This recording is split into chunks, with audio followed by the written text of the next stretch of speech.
조희대 대법원장 대선 개입 의혹 관련 청문회가 조 대법원장을 비롯한 주요 증인들은 참석하지 않은 채 진행됐습니다. 더불어민주당은 형법상 배임죄 폐지 등 경제형벌 합리화를 추진하기로 했습니다. 국민의힘은 민주당의 필리버스터 관련 법 개정 추진에 일단 독재 체제 구축이라고 반발했습니다. 우원식 국회의장이 에이펙 정상회의가 열릴 경주를 방문해 준비 상황을 점검하고 국회 차원의 적극적인 지원을 하겠다고 밝혔습니다.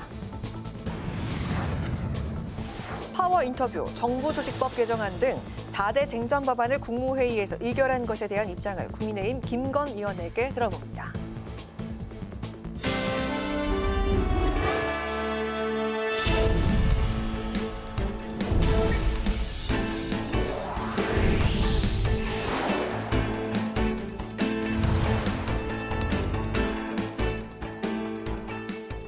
여러분 안녕하십니까? 9월 30일 화요일 국회 라이브 6 시작하겠습니다. 오늘 뉴스는 법제사법위원회 중계방송으로 늦게 시작합니다. 국회 법사위의 조희대 대법원장 대선 개입 의혹에 대한 긴급 현안 청문회가 주요 증인들이 불출석한 가운데 열렸습니다. 법사위는 다음 달 15일 대법원에 대한 현장 국정감사를 추가로 실시하는 안을 의결했는데 이 과정에서 여야의 공방도 벌어졌습니다. 김동길 기자입니다. 조희대 대법원장에 대한 청문회에 조 대법원장을 비롯한 한덕수 전 국무총리 등 주요 증인들이 모두 출석하지 않았습니다. 민주당은 특히 조 대법원장이 사법부 독립을 핑계로 불출석 사유서를 제출한 데 대해 비판의 목소리를 높였습니다. 지난 5월 당시 대선 후보 신분이었던 이재명 대통령의 공직선거법 사건을 유죄 취지로 파기환송한 것은 사법부의 정치적 개입이라며 대법원장과 대법원이 사법부의 독립을 정면으로 깨트린 것이라고 주장했습니다. 전원합의체 회부 이틀 만에 결론을 낸 적이 있습니까? 이렇게 파기환송된 사건이 그 다음 날 바로 고등법원에 접수, 배당, 공판기일 결정까지 되고 통지까지 발송된 적이 지금까지 한 번이라도 있었던 일입니까? 국민의힘은 민주당의 청문회 강행에 가짜뉴스로 사법부 수장을 끌어내리려고 하는 시도라고 비판했습니다. 이재명 대통령 재판 뒤집고 그리고 내란 재판 무조건 유죄 내라 하는 것, 이것이 노골적으로 한마디로 재판에 개입하는 것, 이것이 바로 저는 입법부에 의한 내란이라고 봅니다. 여야는 다음 달 15일 대법원에 대한 현장 국정감사를 추가로 실시하는 문제를 두고도 충돌했습니다. 민주당은 현장 검증이 반드시 필요하다고 강조한 반면 국민의힘은 정치 보복이라고 맞받았습니다. 제대로 이루어지지 않았다고 하면은 우리가 월요일 대법원 국정감사가 있지만은 15일 날 현장 검증을 할 필요성이 있어서 한다. 예, 오늘 이 청문회에 또 나오시지 않은 그 부분에 대해서 현장에 가서 겁박하고 무시하고 호통치려고 가는 건지. 국정감사 추가 일정이 민주당 주도로 의결되면서 대법원에 대한 국정감사는 다음 달 13일과 15일 국회와 대법원에서 각각 진행될 예정입니다. 국회 방송 김동길입니다. 더불어민주당과 정부는 배임죄가 과도한 경제 형벌로 작용해 기업의 정상적인 경영 판단을 어렵게 만든다며 폐지 방침을 밝혔습니다. 민주당은 배임죄 폐지를 반대하는 국민의힘의 정치 싸움이 아닌 경제와 미래를 위한 선택이라고 반박했습니다. 이승지 기자의 보도입니다. 민주당과 정부는 오늘 당정협의회를 열고 형법상 배임죄를 폐지한다는 방침을 발표했습니다. 김병기 민주당 원내대표는 경제형벌 민사책임 합리화 TF 당정협의회에서 배임죄는 기업인의 정상적인 경영 판단까지 범죄로 몰아 기업 운영과 투자에 부담을 줘왔다고 지적했습니다. 과도한 경제 형벌이 기업 혁신을 막고 있습니다. 기업의 경우에는 단순 경영 판단까지 형사사건으로 이어지는 일이 반복되고 있습니다. 그러면서 김 원내대표는 배임죄 폐지는 정치 싸움이 아닌 민생 경제와 국가 경쟁력, 미래 성장을 위한 선택이라고 분명히 말했습니다. 저희가 이제 그 상법 개정 이후에 재계의 의견을 반영해서 경제 형벌 합리화 TF를 이제 발족해서 그 논의를 하고 있으니까 갑자기 이재명 대통령을 소환해가지고 마치 이재명 대통령을 면소시키기 위해서 배임죄를 폐지하려고 한다라는 이제 프레임을 짜고 이게 오는 것인데 일단 그 주장 자체가 앞뒤가 모순적이고 적반하장이다 이 말씀을 드릴 수밖에 없고. 민주당은 특히 윤석열 정부 내내 이복형 금융감독원장도 배임죄 폐지를 주장했고 군사독재 시절 기업 옥죄기로 악용됐으며 선진국에는 거의 없는 범죄라고 설명했습니다. 다만 처벌 공백 우려에 따라 임직원의 법인자금 사적 사용이나 영업비밀 유출 등의 범죄에 대해서는 처벌 공백이 없도록 대체 입법을 추진하겠다고 밝혔습니다. 또 민사적 구제를 강화하기 위해 징벌적 손해배상, 집단 소송제 확대, 그리고 증거 개시 제도 도입도 검토하기로 했습니다. 국회 방송 이승지입니다. 국민의힘은 필리버스터 관련 법 개정을 추진하려는 민주당을 향해 일당 독재 체제를 구축하려는 것이라고 비판했습니다. 또 기후에너지 환경부 신설은 정책 편향이 뚜렷한 졸속 개편이라고 주장했습니다. 한규미 기자가 전합니다. 국민의힘은 필리버스터 관련 법 개정을 하겠다는 민주당을 비판했습니다. 의회주의 정신을 파괴하고 힘으로 국회를 짓누르는 행태를 멈추라고 촉구했습니다. 더불어민주당은 필리버스터 제도 자체를 변질시키는 법안을 준비한다고 합니다. 완벽한 국회 일당 독재 체제 구축이 마무리되는 것입니다. 송원석 국민의힘 원내대표는 필리버스터를 하게 만든 장본인은 민주당이고 합의 없는 법안 상정이 악순환을 만들고 있다고 주장했습니다. 또 악순환의 고리를 끊기 위해 원내 제2당의 법사위원장 자리를 되돌려줘야 한다고 촉구했습니다. 국민의힘은 기후에너지환경부 신설로 원전 운영과 수출 기능이 각기 다른 부처로 분리돼 산업 경쟁력이 떨어질 수 있다고 우려했습니다. 에너지 정책의 심장을 산업부에서 떼어내 규제 부처인 환경부로 이식하는 세계적으로 유례없는 시도는 우리 산업의 경쟁력을 좀먹고 에너지 안보를 뿌리째 흔드는 위험한 도박입니다. 송원석 원내대표도 원전 산업 생태계 자체를 망가뜨리는 것과 다름없다고 질타했습니다. 한편 국민의힘은 형법상 배임죄 폐지에 반대 입장을 밝혔습니다. 김도읍 정책위의장은 대장동 사건에서 배임 혐의로 재판을 받고 있는 이 대통령 면소 판결을 위해 민주당이 배임죄 폐지를 추진하고 있다고 주장했습니다. 김 정책위의장은 배임죄를 폐지하면 불법 행위를 한 기업가를 면책해주는 것과 같아 근로자와 소액주주의 피해가 우려된다고 말했습니다. 국회 방송 한규미입니다. 우원식 국회의장과 에이펙 특위 위원들이 오늘 경주를 찾아 한 달여 앞으로 다가온 에이펙 정상회의 준비 현황을 보고받았습니다. 우 의장은 국회 차원의 실질적인 지원이 계속될 수 있도록 최선을 다하겠다고 약속했습니다. 김지수 기자입니다. 10월 31일부터 11월 1일까지 경주에서 개최되는 아시아 태평양 경제협력체 에이펙 정상회의. 우원식 국회의장과 에이펙 특위위원들이 경주를 찾아 준비 상황을 점검했습니다. 우원식 의장은 지난 7월 이곳을 찾았을 때만 해도 공사가 진행 중이었는데 그동안 많은 진전이 있었다며 정상회의를 준비한 모든 관계자에게 감사의 뜻을 밝혔습니다. 또 이번 회의를 계기로 경주의 국제적 위상이 높아지길 기대한다고 말했습니다. 경주의 찬란한 문화유산, 그리고 아름다운 자연, 그리고 새롭게 마련된 인프라가 어우러져서 경주가 세계에 주목하는 국제회의 도시로 도약하기를 기대합니다. 우 의장은 지난 25일 에이펙 정상회의의 성공 개최를 위한 결의안이 국회를 통과했는데 이는 아시아 태평양 지역의 공동 성장에 기여하길 바라는 국민의 뜻을 모은 것이라고 설명했습니다. 국회 차원의 실질적이고 체계적인 지원도 이어가겠다고 약속했습니다. 국회는 정부와 지자체, 국민과 함께 범국가적 역량을 결집해서 정상회의가 성공할 수 있도록 최선의 노력을 다하고 뒷받침을 해나갈 것입니다. 김기현 에이펙 특위위원장과 김석기 외교통일위원장도 정상회의를 위해 노력한 정부 관계자와 경상북도 그리고 경주시에 감사를 표했습니다. 오늘 현장을 찾은 참석자들은 정상회의장과 미디어센터, 라한호텔 그리고 국립경주박물관 등 에이펙 주요 행사장과 부대 시설을 시찰했습니다. 국회 방송 김지수입니다.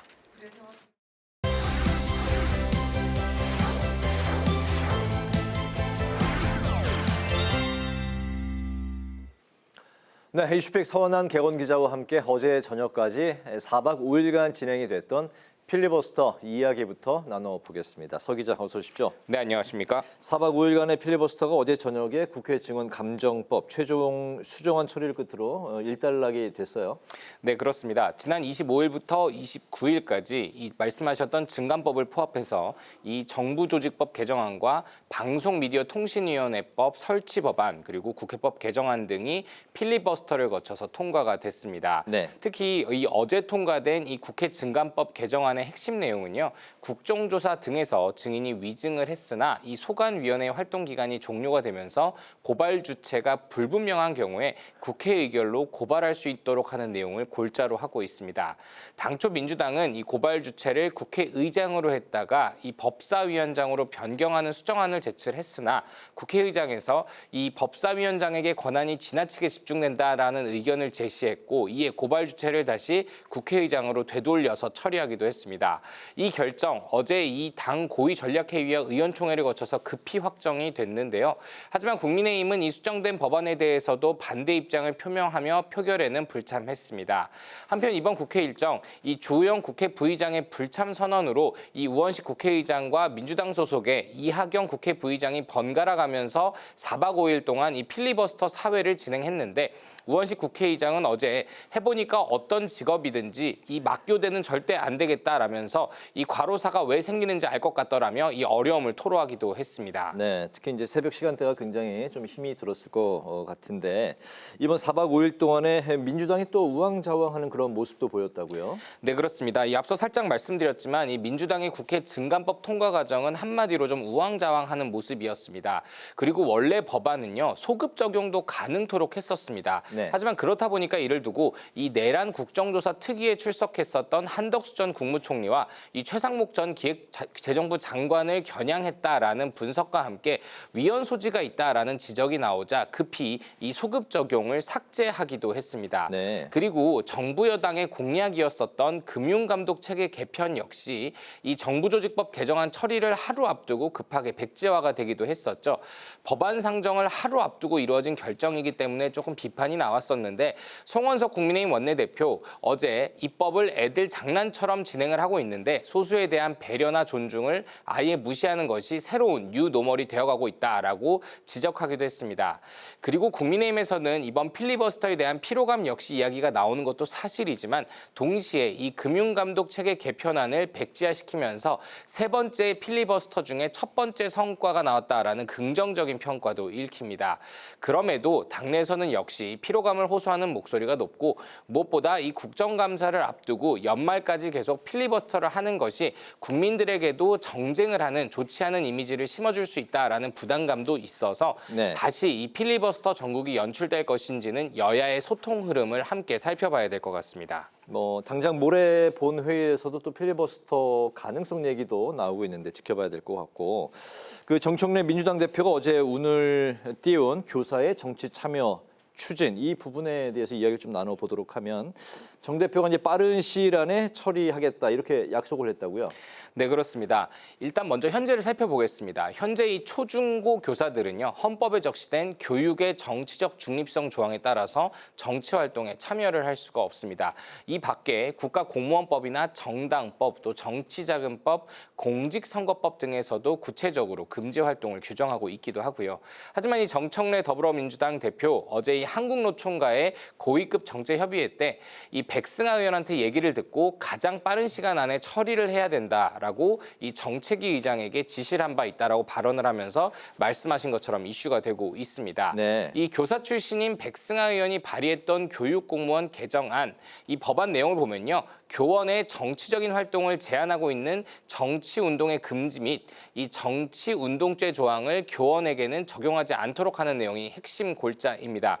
또 공립학교의 교사가 선거에 출마하려면 현재는 선거 90일 전에 사직을 해야 하는데 개정안에 따르면 선거 2에서 4개월 전에 휴직을 하고 출마할 수 있도록 하는 내용을 담고 있습니다. 정 대표는 이 교사들이 페이스북에 좋아요도 못 누르는 현실 그리고 후원금을 내면 범법자가 되는 이런 현실이 너무 낙후했고 후진적이다라고 지적을 했는데 교사의 정치활동 자유 보장은 이재명 대통령의 대선 공약이기도 했습니다. 지난 5월 이 대통령은 자신의 소셜미디어에다가 이 근무 시간 외에는 직무와 무관한 정치 활동을 보장해서 헌법이 보장한 권리를 회복하겠다라고 약속한 바 있습니다. 그리고 백 의원은 이 법안 제안 이유에서 이 대학 교수와 비교했을 때 형평성에 맞지 않는다라고 지적하기도 했습니다. 네, 교사가 전부 다 그 공무원인 건 아니죠. 근데 여기에 이제 교육 공무원 개정안인데 공무원의 정치 중립 의무가 이제 헌재에서도 합헌이 나왔기 때문에 교사의 정치 참여 허가 이 부분은 국민의힘에서 강하게 반대하고 있다고요. 네, 그렇습니다. 일단 장동혁 국민의힘 대표 곧바로 이 교육 현장이 정치화되는 것, 또 교사가 정치에 참여하는 것, 학생들에게 정치적인 편향성이 심어지는 것에 심각한 우려를 표한다며 반대 입장을 분명하게 밝혔습니다. 네. 다만 헌법재판소는 이미 공립교원이 낸 헌법 소원 사건에서 공무원의 정당 가입 금지에 대해서 합헌이라고 판단한 적이 있기 때문에요. 민주당이 입법을 강행할 경우 위헌 논란이 예상이 됩니다. 또 교원은 이 공직선거 입후보 시 선거일 90일 전에 사직해야 한다라는 이 공직선거법 조항 역시 이미 헌재에서 한 차례 합헌 결정이 나온 바가 있습니다. 교사의 정치 참여를 허용하면 거꾸로 일반 공무원들의 정치적 중립 의무를 놓고도 논란이 확산될 가능성도 배제할 수 없는 상황이고요. 네. 다만 이 교사의 정치 활동 허용에 대해서는 전교조와 교사 노조 등 진보단체뿐만 아니라 이 보수 성향의 한국교총도 찬성하고 있는 상황입니다. 때문에 정치권에서는 내년 6월 지방선거와 교육감 선거를 앞두고 민주당은 물론 국민의힘 역시 50만 명에 달하는 유치원 또 초중등교원의 표를 의식해서 정책 방향 결정을 할 것이다라는 관측이 조금씩 나오고 있습니다. 그렇군요. 이슈팩 서완한 개건 기자와 함께했습니다. 오늘 말씀 잘 들었습니다. 고맙습니다.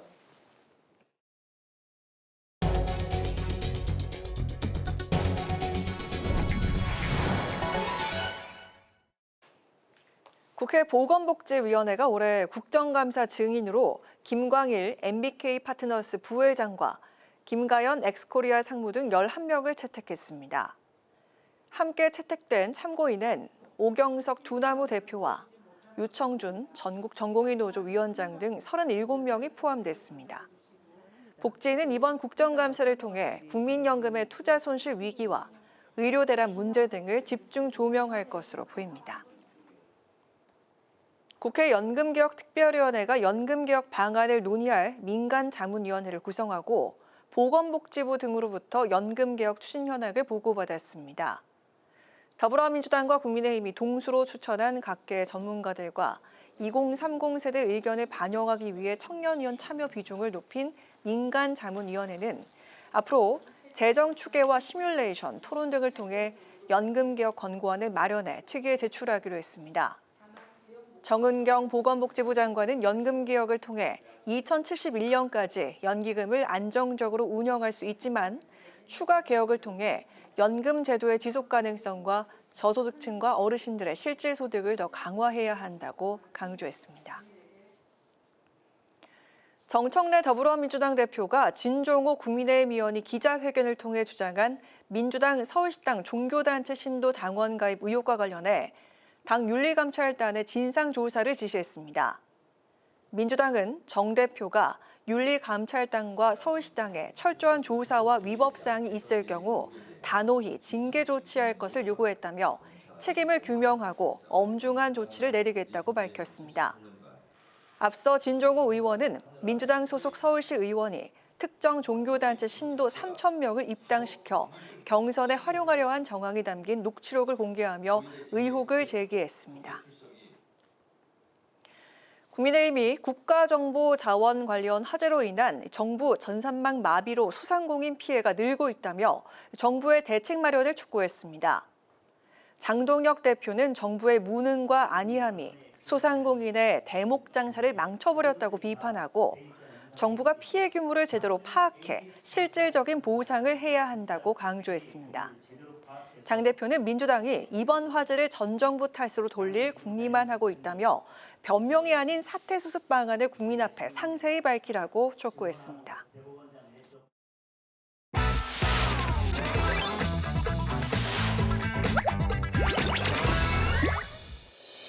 9월 30일 강아랑이 전해주는 정치권의 뜨거운 말말말 강아랑의 정치 1항입니다. 오늘 첫 번째 주제는 국감 회피용 인사입니다. 최근 여야 간 국감 출석 논쟁을 벌였던 김현지 총무비서관이 어제 제1부속실장으로 보직이 변경되면서 국감 회피용이 아니냐는 야당의 지적이 이어지고 있습니다. 지금까지 국회에 열려서 총무비서관이 안 나온 적이 없었거든요. 네. 그럼 그거 나오면 되는 겁니다. 그런데 그거를 안 나오기 위해서 부속실로 인사라고 이걸 스위치를 했잖아요. 오히려 국민들이 왜 그럴까 하고 더 의문이 커질 거예요. 그렇게 해야 되는 무슨 이유가 있는지 대통령실을 밝혀야 합니다. 총무비서관과 달리 부속실장은 국회에 출석한 전례가 없기 때문인데요. 개혁신당 이준석 대표 역시 대법원장은 국회로 부르면서 행정부 실세는 이를 피하려고 보직까지 바꾸는 정부 여당의 이중적 모습이라고 비판했습니다. 그렇다면 민주당의 반론은 어떨까요? 대통령실 인사 시스템 뭐 이런 것을 잘 모르는 게 아닌가. 국감을 의식해서 인사를 이렇게 변경을 했고 뭐 자리를 바꿨다 이런 주장은 너무 좀 과대망상적인 주장이 아닐까. 김현지 비서관의 가장 능력을 발휘할 수 있는 적재적소의 인사 재배치를 한 것일 뿐이다. 과도와 의미 부여를 하니까 그렇게 좀 현미경처럼 봐서 그런 거고 그렇게 큰 일은 아니라고 생각이 들거든요. 대통령실이 이 국정감사 때문에 뭔가 보직을 이동을 할 만큼 그렇게 한가한 조직이 아닙니다. 김현지 부속실장은 이 대통령이 정계에 입문하기 전 성남에서 시민운동을 하던 당시부터 오랜 인연을 맺어온 최측근으로 이른바 성남 라인의 핵심으로 꼽혀왔습니다. 1급 공무원이지만 나이, 학력, 경력 같은 기본 사항이 알려져 있지 않은 상황입니다. 이에 박수영 국민의힘 의원이 재산 공개 대상 고위공직자의 기본 신원 사항을 공개하는 일명 김현지 방지법을 대표 발의하겠다고 밝혔습니다. 국민 알 권리 차원에서 1급 이상 공직자의 기본 신상은 반드시 필요하다는 입장입니다. 민주당은 김현지 제1부속실장을 국정감사에 부르지 않는 것으로 가닥을 잡은 것으로 전해지고 있습니다. 이번 보직 변경이 국감 회피용이란 야당의 공세와 함께 김현지 부속실장을 둘러싼 논란은 계속될 것으로 보입니다. 자, 이어서 오늘 두 번째 주제는 소모적 필리버스터입니다. 정부 조직법 등에 대한 4박 5일간의 필리버스터가 종료된 가운데 김병기 더불어민주당 원내대표가 형식적 필리버스터 남발을 끊어내겠다고 밝혔습니다. 필리버스터 제도 본연의 취지를 살리고 소모적인 국회 운영을 개선해야 한다면서 이른바 필리버스터 남발 방지법을 발의하겠다고도 했습니다. 낙법을 마음대로 통과시키는데 방해가 된다고 해서 야당이 가지고 있는 마지막 무기마저 없애겠다고 하는 것은 그냥 의회도 통째로 들어먹고 일당 독재로 가겠다고 하는 그 야욕을 노골적으로 드러낸 거라고 생각합니다. 그렇다면 이처럼 필리버스터 남발 방지법이 여당에서 나온 이유는 뭘까요? 본회의장에서 발언이 진행되는 동안 국민의힘 의원들의 자리가 텅 비어 있었기 때문인데요. 의사진행 방해를 하겠다라고 하면서 그 신청한 정당에서는 적어도 국회에 나와서 무제한 토론하는 내용을 들어야 되는 거 아닙니까? 근데 국민의힘 의원들이 한 명도 의사당이 없었어요. 오히려 이 필리버스터 제도 자체가 사실 무의미하다, 제도 개선이 필요하다라고 하는 필요성만 더 확인시켜주는 과정이었지 않았을까 생각합니다. 지역에 또 일정도 있고 국회에서 해야 될 일이 있지 않습니까? 상임위도 있고 그 일을 해가면서 병행하려면은 저희들은 최대한 지속 가능한 방식으로 인력 배치를 할 수밖에 없습니다. 그런가 하면 우원식 국회의장은 주호영 국회 부의장이 필리버스터 사회를 거부하면서 민주당 소속 이하경 국회 부의장과 번갈아가면서 이번 필리버스터 사회를 봐왔는데 의장은 어떤 작업이든 막교대는 절대 안 되겠더라라면서 지난 4박 5일간의 경무를 토로하기도 했습니다. 민주당은 정부조직법 등 4대 쟁점법안 처리에 이어서 국민의힘에 69개 민생법안 처리를 촉구하고 나선 상황입니다. 국민의힘이 또다시 필리버스터 방침을 정할지 여부에 이목이 쏠리고 있습니다. 지금까지 강하랑의 정치랑이었습니다.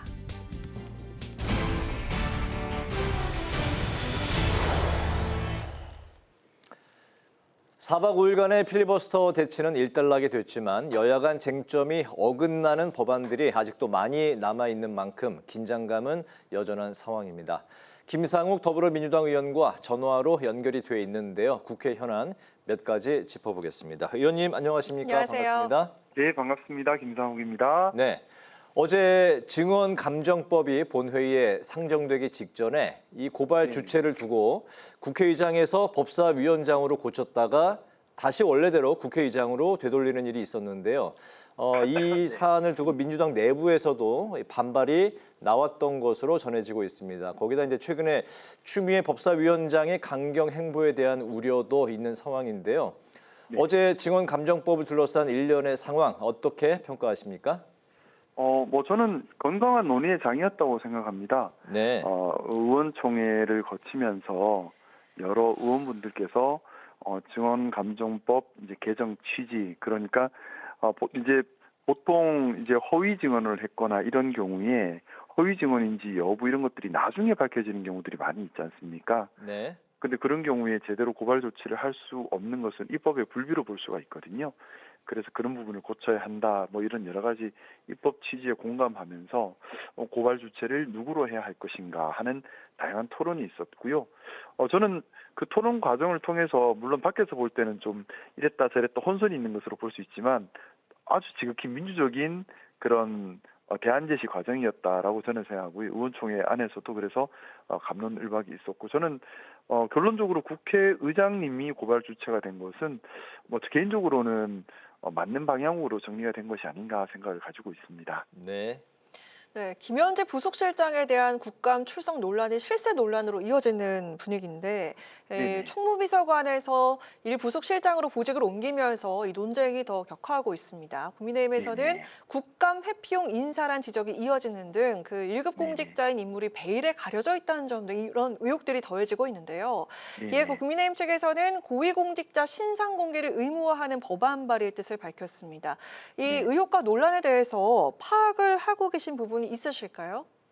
사실 제가 속속들이 내용을 상세히 알고 있지는 못해요. 김현재 비서관 관련된 일에 대해서는. 네. 근데 모르겠습니다. 제가 몰라서 그런지는 모르겠는데 김현재 비서관의 어떤 비리 의혹이나 이런 것이 불거진 것이 있나요?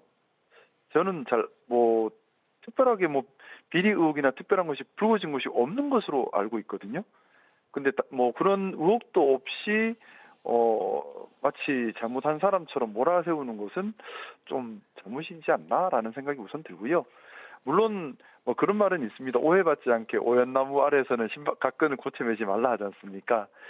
국정감사를 앞두고 특히나 증인으로 부르려고 하는데 총무비서관에서 1부속실장으로 바꿨다 하는 점은 오해의 소지는 분명히 있을 수도 있다고 생각을 합니다. 하지만 먼저 증인으로 부르고 그래서 청문회처럼 하려고 하는 거잖아요. 국민의힘에서는.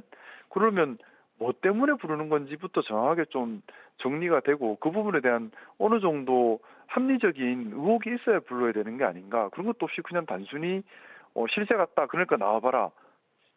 그건 좀 이상하다는 생각 좀 해봅니다. 네네. 네. 국회 외통위원이신데요. 저는 별로 의혹은 잘 모르겠어요. 가지고요. 네네. 말씀 마무리 안 하신 걸까요? 네네. 예, 마무리 좀 듣겠습니다. 짧게 들어볼까요? 마무리. 네. 그러니까 이제 물론 이제 국회에서 확인이 필요한 사람들은 반드시 불러서 확인을 해야 합니다. 하지만 그 의혹도 없는데 단순히 그냥 불러서 뭘 하겠다라는 거는 이상한 거거든요. 그래서 저희 당에서도 마찬가지로 증인을 부를 때 증인을 부르는 취지 그리고 확인하려고 하는 내용 이런 부분들이 정확히 특정이 돼야 한다고 생각하고요. 그런 부분이 특정이 된다면 김현지 부속실장께서도 어느 직책이 있든 간에 국회에서 부르면 아마 응하시지 않을까 생각합니다. 알겠습니다. 네. 국회의 외통위원이신데요. 최대 현안인 관세 협상 부분에 대해서 여쭤보겠습니다. 트럼프 대통령이 한국에 3,500억 달러 대미 투자를 선불로 내라 이렇게 이제 으름장을 놨지 않았습니까? 경주 에이펙에서의 정상회담 추진을 비롯한 관세 협상 여부에도 이목이 쏠리고 있는데 한미 통화 스와프 등 타협점을 찾을 수 있을까요? 어떻게 지켜보고 계실까요? 쉽지는 않을 것 같습니다. 하지만 우리나라도 양보할 수 있는 부분은 아니라고 생각해요. 3,500억 불 선불로 먼저 내라. 사실 그 요구를 그대로 받아들이면 당장 뭐 다들 아시고 계신 것처럼 우리나라 외환 위기에 빠질 수 있습니다. 뿐만 아니라 미국의 요구가 그것으로 멈춘다는 보장도 없습니다. 더 다음 요구 계속해서 나갈 수밖에 없거든요. 이미 우리 입장에서는 그렇게 많은 돈을 주고 나면 다음 요구는 준 돈이 아까워서라도 끌려갈 수밖에 없는 상황이 돼버려요. 그래서 함부로 그렇게 할 수 없는 부분이다라는 생각이고, 뭐 경우에 따라 관세의 부담이 있다 하더라도 우리는 따를 수 없다라는 생각. 그래서 대통령께서도 어느 정도 합리성이 있는 그런 요구여야 응하시겠다 말씀하셨던 것처럼 이게 투자하는 쪽에서도 최소한의 합리성은 갖춘 그런 조건이어야지만 응할 수 있는 부분이 아닌가 하는 생각입니다. 그런데 미국 입장에서는 아주 강경 노선이고, 또 미국 입장에서도 우리나라의 의견을 모르겠습니다. 다 받아들일 것 같지는 않고요. 그래서 아마 좀 평행선을 달리지 않을까라는 생각인데, 우리 입장에서는 사실 도저히 받아들일 수 없고 또 국가의 자존감까지 훼손하는, 과연 이것이 동맹이 맞는가? 저는 사실 많이 분개합니다. 그리고 도저히 받아들일 수 없는 그런 상황이라 생각을 하고요. 하지만 또 국정을 운영하시는 분 입장에서는 미국과의 관계를 생각할 때 너무 또 강한 말은 할 수 없는 입장도 분명히 있을 거라는 생각을 가지고 있고요. 그래서 적당하게 계속 이렇게 협상하는 형태로 좀 시간이 좀 끌어지지 않을까라는 생각을 하고요. 좀 변화가 있지 않겠습니까? 당장은 아니겠지만 한 내년 정도에 미국도 계속 이렇게는 할 수 없을 거라고 생각합니다. 네. 오늘 말씀 여기까지 듣겠습니다. 고맙습니다. 네, 감사합니다. 지금까지 김상욱 더불어민주당 의원과 이야기 나눴습니다.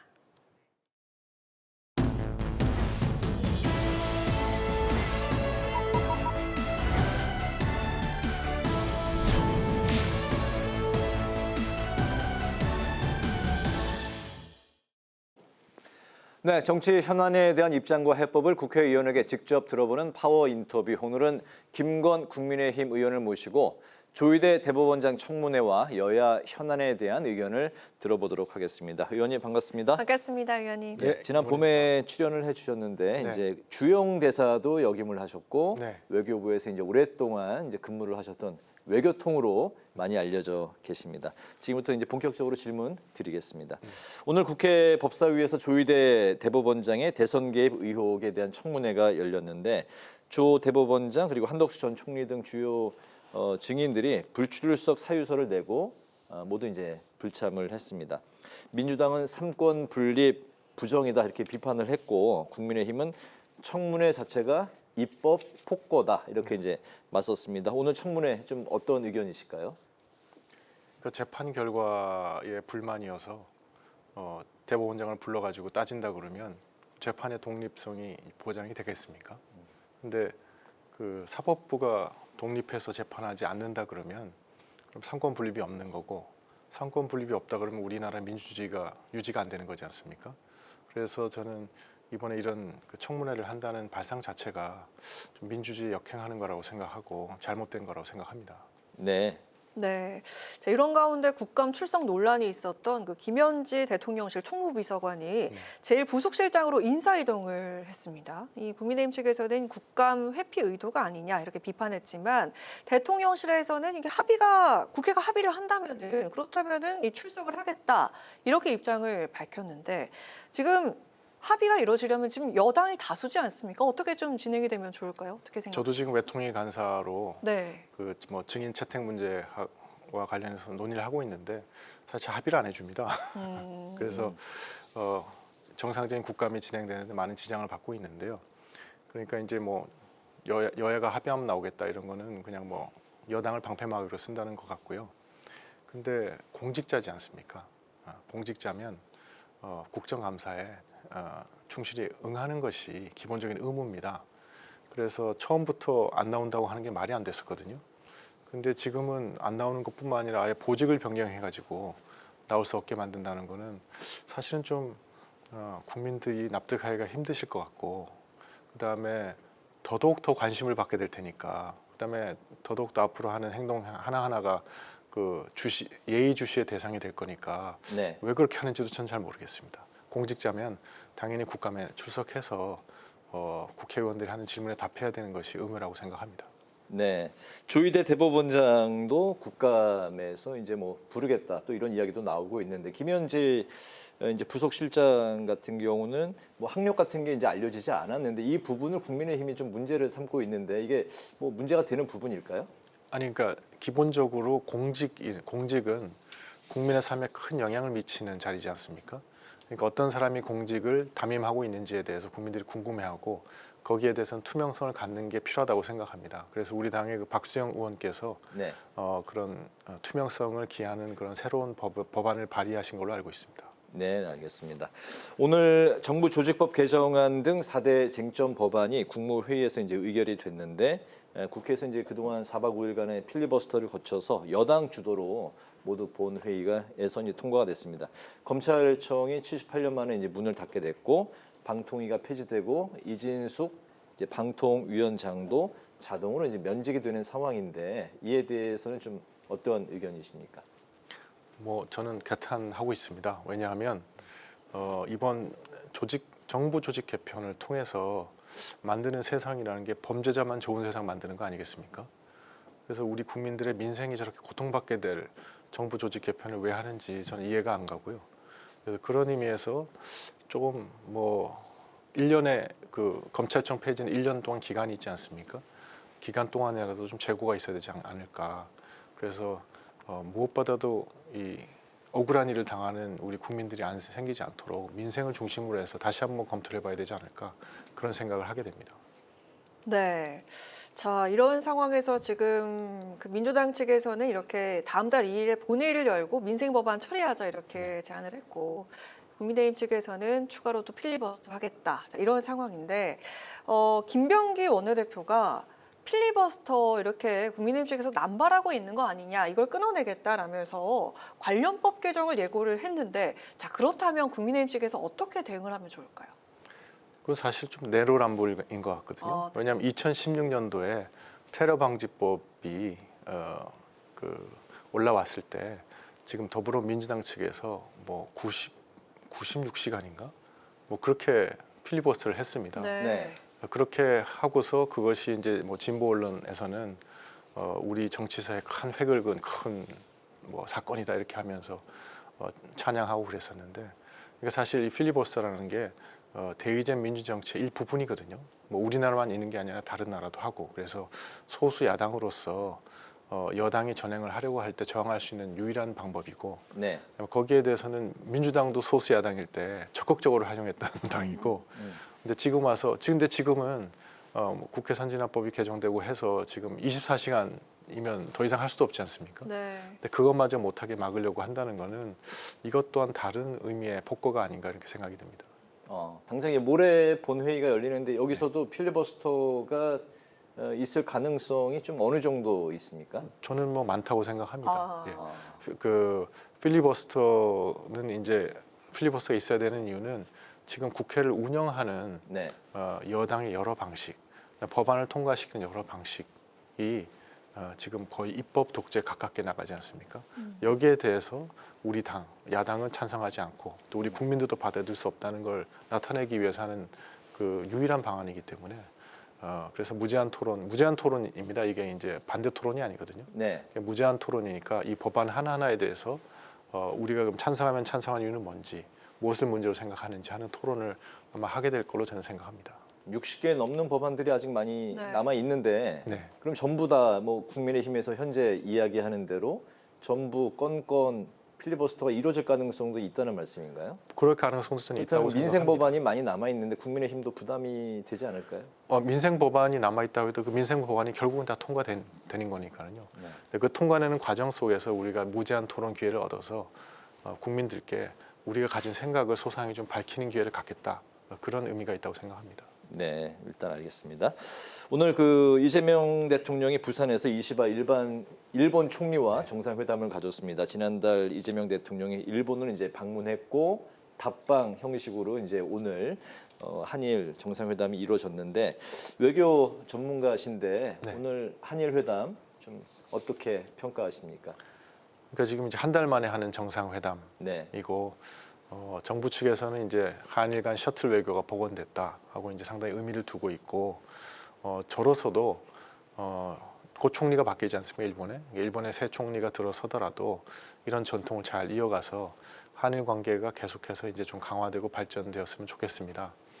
다만 이제 이 대목에서 제가 꼭 지적하고 싶은 거는 지난번 탄핵 소추안에 더불어민주당 측에서 뭐라고 썼냐 하면 지난 정부의 그 대외 정책에 대해서 일본을 중심으로 하는 기이한 외교 정책을 했다. 뭐 이렇게 해서 이 탄핵 사유로 삼기도 했었거든요. 네. 그래서 근데 지금 본인들이 집권하고 나서는 결국은 방미에서 정상회담 하기 전에 일본부터 가고 사실은 어떤 의미에서는 자기들이 얘기했던 기이한 외교 정책을 지금 본인들이 하고 있는 거거든요. 이렇게 되는 것은 이유가 있습니다. 왜냐하면 지금처럼 그 미국하고 중국이 경쟁하는 이 국제 질서의 구도 하에서 우리가 생존해 나가기 위해서는 일본하고 관계를 강화시켜 갈 수밖에 없거든요.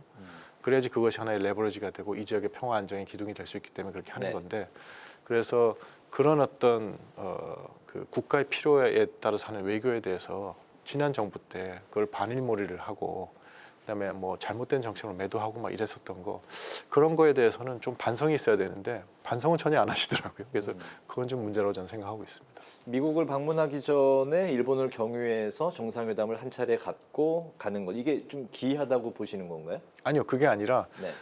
그게 기이한 것이 아니라 지난 윤석열 정부에서 한일 관계를 강화시키는 여러 가지 노력을 한 거에 대해서 그걸 기이한 외교라고 평가를 했었는데 지금은 이제 이재명 정부 들어서도 똑같이 하고 있으니까 그렇다 그러면 본인들이 기이한 외교를 하고 있는 거지 않습니까?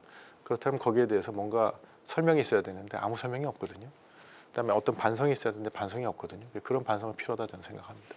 네, 뭐 단지 일본과 어떤 외교적으로 밀착 관계를 갖는다고 해서 뭐 기이하다 뭐 이런 표현을 썼습니다.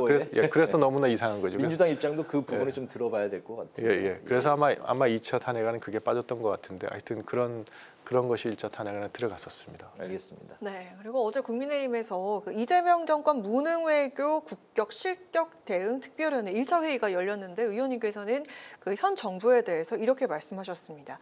국익도 실용도 찾아볼 수 없는 김칫국 외교를 하고 있다 이렇게 비판하셨는데 좀 그 배경이 궁금하거든요. 설명 부탁드리겠습니다.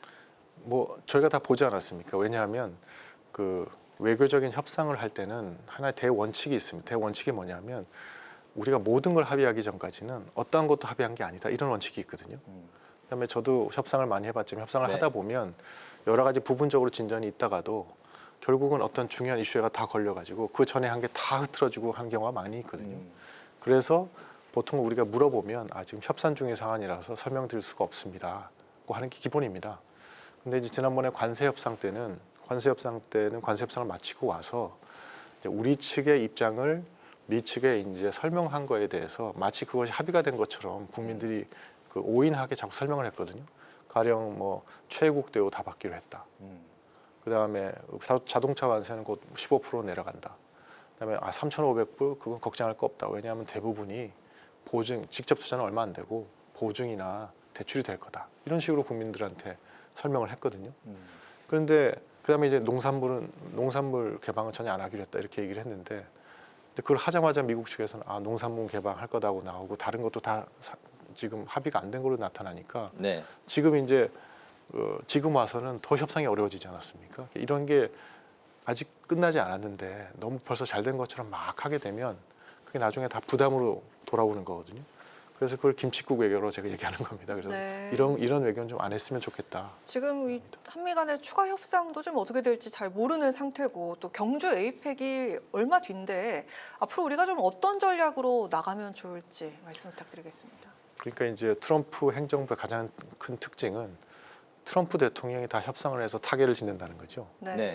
그런데 우리 관세 협상도 대표단이 장관들이 갔는데 결국 트럼프 대통령을 만나고 타결되지 않았습니까?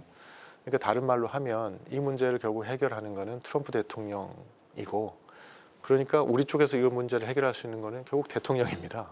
대통령이 트럼프 대통령을 설득해서 이제 타협점을 찾아내는 수밖에 없거든요. 그런데 그러려면 이제 우리 대통령이 트럼프 대통령을 만나야 되지 않겠습니까?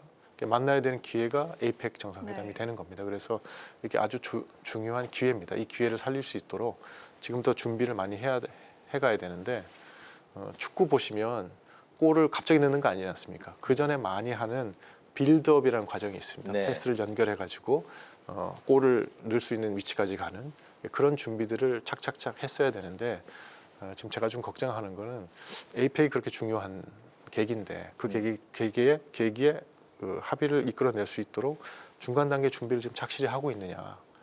거기에 대해서 제가 조금 의문이 듭니다. 왜냐하면 지난번에 뉴욕에 가셔서 트럼프 대통령을 만날 기회가 있었는데 그래서 이제 사실은 단 리셉션이나 만찬 같은 데서 네. 몇 분이라도 이렇게 얘기하는 게 중요한 메시지를 전달할 수 있거든요. 근데 그거 안 가셨거든요. 그래서 그러면 중요한 기회를 놓친 거 아닌가? 이런 생각이 듭니다. 그때 뭐 잠시라도 만나서 우리가 지금 3,500불 대미 투자를 하려고 그러면 우리 경제가 문제가 생겨서 곤란한 거 아니냐 하는 그런 메시지만 전달하셔도 트럼프 대통령 입장에서는 이게 그렇지. 한국이 계속적으로 투자를 하려고 그러면 결국 한국 경제가 튼튼하게 유지가 돼야 되는 거지. 이런 깨달음이 있지 않겠습니까?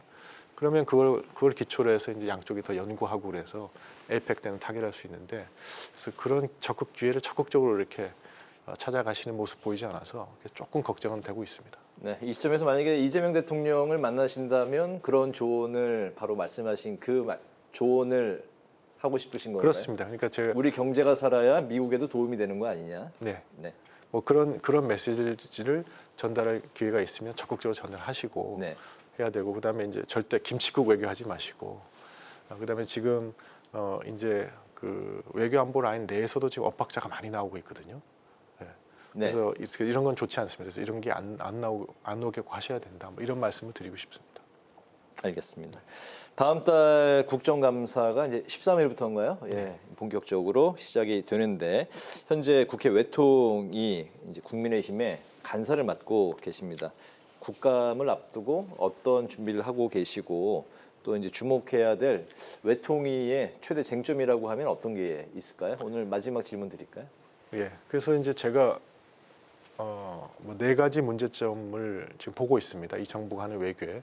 아까 말씀드렸듯이 김칫국 외교하는 거. 네. 두 번째는 이렇게 외교 안보 라인끼리도 막 다른 얘기 나오는 거. 이게 자중질환 외교거든요. 자중질환 외교하는 거. 그다음에 이제 세 번째는 마이너스 외교를 하고 있습니다. 그건 뭐냐면 지금 우리 대미 외교를 할 때 가장 큰 도움이 될 수 있는 게 3가지 세력이 있습니다. 정부 여당 입장에서 보면 첫째가 야당입니다. 왜냐하면 여야가 함께 가서 초당적으로 뭔가 얘기를 하면 미국도 민주주의 국가이기 때문에 초당적으로 하는 거는 무겁게 받아들이거든요. 야당이 도와줄 수 있고 또 하나가 우리 경제계입니다. 경제계는 다 미국에 사업을 하고 있기 때문에 뭐 주지사, 그다음에 그 주에서 배출한 연방 상하원 의원 이렇게 다 네트워크들이 있거든요. 거기가 도움이 되고 또 세 번째가 우리 그 종교계입니다. 미국의 기독교계가 트럼프 대통령의 강력한 지지 기반인데 그 지지 기반하고 우리 기독교계가 연결돼 있으니까 우리 기독교계에 존경받는 목사님들이나 이런 분들이 많이 도와주실 수 있거든요. 그런데 지금 우리 여당이 하는 걸 보면 야당은 사람 취급도 안 하지 않습니까? 뭐 그렇게 하고 그다음에 이제 경제계는 지금 뭐 기업을 옥죄는 법들을 더 센 상법이라든가 노란봉투법이라든가 이렇게 통과시키고 그다음에 지금 더불어민주당 임명한 특검에서 우리 종교인 분들을 갖다가 참고인인데도 마구 압수수색을 해서 지금 상당히 문제가 되고 있지 않습니까? 이렇게 해서 그러니까 정치도 덧셈의 정치를 해야 되지 않습니까? 네. 외교도 마찬가지로 이렇게 덧셈의 외교를 해야 되는데 자꾸 뺄셈, 마이너스 외교를 하니까 이게 힘을 제대로 못 받는 거거든요. 그래서 이것도 그렇게 하지 마시고 앞으로는 좀 플러스 외교를 하시라 이렇게 말씀드리고 싶어서 그런 문제도 지적하고 싶고요. 마지막으로는 이 소음공해 외교 문제를 저희들이 지적할 겁니다. 그건 뭐냐면 이게 이제 우리가 외교를 할 때 일반 국가들하고 하는 외교하고 동맹국하고 하는 외교는 좀 다릅니다. 동맹국이 있는 이유는 어떤 적대 국가가 있어도 동맹을 하고 있는 거지 않습니까? 동맹국 간에는 대외적으로 어떤 뭐 틈을 보인다든가 갈등을 보이지 않는 게 원칙입니다. 왜냐하면 갈등을 보이게 되면 그 적대 세력이 그걸 활용하려 들지 않겠습니까? 네. 그래서 보통 이 동맹국 간에는 아주 긴밀히 소통하면서 안에서 내부적으로 조용히 문제들을 이견들을 메꿔 가거든요.